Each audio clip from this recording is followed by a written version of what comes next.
Nous allons maintenant procéder à la correction de l'exercice 8. L'exercice 8 part de l'exercice 3 fait. Je vais juste ajouter, pour que ce soit plus joli, un cadre à mon tableau. Donc je sélectionne tout le tableau déjà fait et je mets toutes les bordures.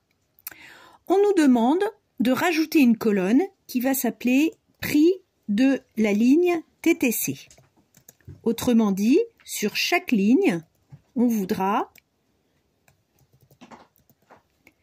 entrer le prix des achats totaux, mais cette fois-ci TTC et non plus hors taxe. Donc, on va rentrer une formule égale, on sait que le prix de la ligne TTC, c'est égal au prix hors taxe que multiplie 1 plus le taux. Donc, multiplier, j'ouvre une parenthèse, par 1 plus le taux. Le taux se trouve dans la case D12.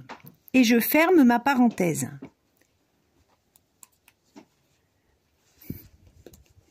Je remonte, vérifier ma formule. D2 fois 1 plus D12. Si je recopie ma formule partout, il se produit une erreur. Alors, plusieurs erreurs même. Les dièses indiquent que la colonne n'est pas assez large. J'élargis la colonne et je vois prix TTC 83 000 alors que le prix hors taxe était 299,50 €, soit presque 300 €. Ça fait cher de TVA. Quant aux 665 € hors taxe, ils deviennent 1 million et quelques. Ça, c'est pas possible, il y a des erreurs. Alors, voyons ce qui s'est passé. Si j'avais écrit moi-même la formule ici, j'aurais dit que le prix de la ligne TTC était égal à D3 fois 1 plus D12. Ma TVA est en D12. Or là, il a pris D13 au lieu de D12, c'est-à-dire 2769%. Et puis ici, D4 fois 1 plus D12 devient D4 fois 1 plus D14. D5 fois 1 plus D15 au lieu de D5 fois 1 plus D12. Bref, je suis bien contente qu'Excel me transforme le D2 en D3, D4, D5, D6, D7, etc. Mais le D12, il faudrait qu'il reste fixé parce que la TVA, que je vais colorier ici en orange, c'est la même cellule qui doit être utilisée pour toutes les lignes. Donc, dans cette formule, je vais revenir, je vais cliquer dans la barre de formule sur le D12 et sur votre clavier, vous avez une touche F4 tout en haut du clavier.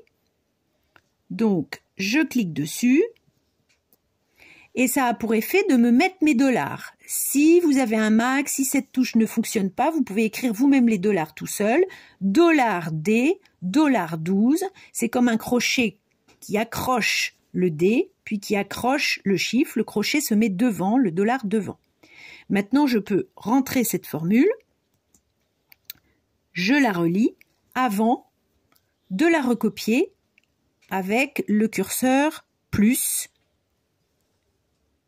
en écrasant toutes les formules préalables. Et quand je vais descendre, je constate que l'ordinateur a recopié en conjuguant donc le D2 qui devient D3, D4, D5, alors que le $D, $12 devient toujours la même chose, il reste fixé. Donc les adresses 100 $, ce sont des adresses que l'on conjugue, qui se transposent. Quand je suis en E2 et que j'écris égal D2, pour Excel, ça veut dire la cellule de gauche juste à côté. Et donc, il traduit la cellule de gauche juste à côté sur chaque case. Par contre, lorsque j'écris $D, $12, il sait que c'est une adresse absolue et il ne la modifie pas. Je vais juste modifier l'alignement de mes cellules, voilà, pour que tout se présente pareil. Et enfin, mettre un encadrement pour que mon tableau soit bien joli. Ici, je vais avoir encore une autre façon de calculer le total TTC en faisant la somme de toutes mes colonnes.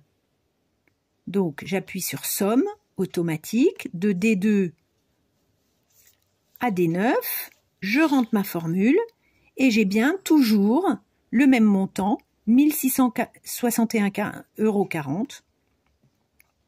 Donc, ça fonctionne bien.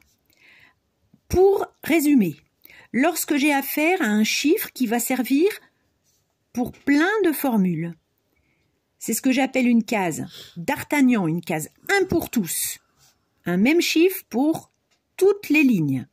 Je le colorie et ensuite, si jamais je dois utiliser la cellule des 12, il faut bien penser à la rendre fixe en appuyant sur F4 si votre raccourci fonctionne sur votre ordinateur ou bien en fixant vous-même les $, $D, $12 dans la formule avant de la recopier. Voilà ce que c'est qu'une adresse absolue.